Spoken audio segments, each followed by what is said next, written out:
Whilst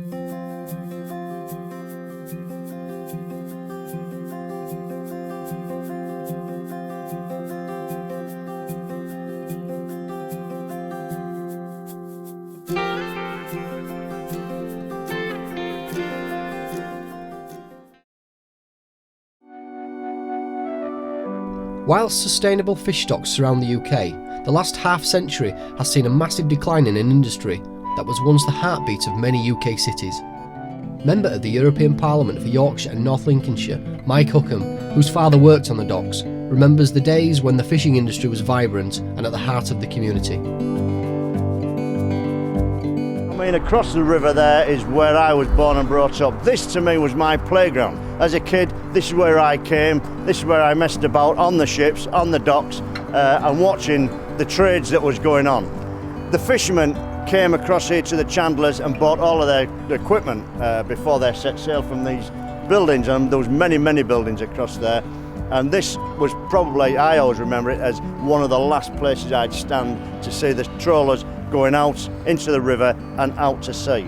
3-week fishing trip, they'd be out there, they'd come back for 3 days and would be known when they came back when they'd settle for the money as a 3-day millionaire. They would then get off the trawlers onto Hessle Road. Again, Hessle Road was just across the way there, very, very busy area.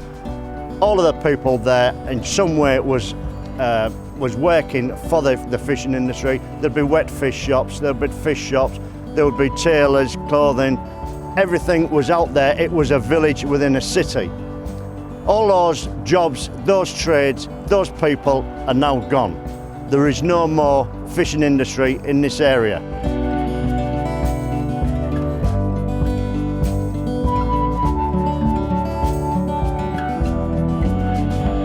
The knock-on effect now is that the housing that's there is declined, the area's declined. People now are no longer living in this area. They're moving out to other estates on the city centre, on the city periphery, and it's a poor state of affairs. You know what we're left with today. For generations, men have made a living from the sea or in associated industries.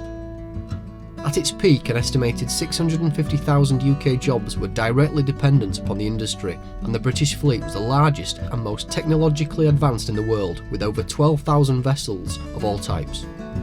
Whole communities grew up around the UK's fishing ports, especially in Padstow, Brixham, Grimsby, Hull, Fleetwood and Peterhead.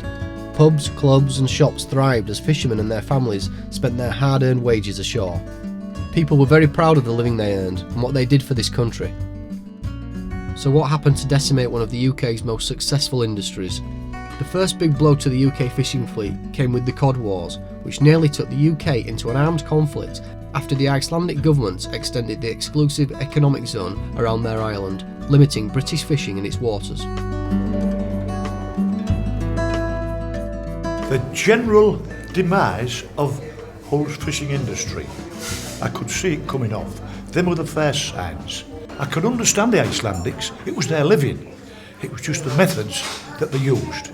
I feel sure they could have got together, the two governments, and sorting it out on an official level.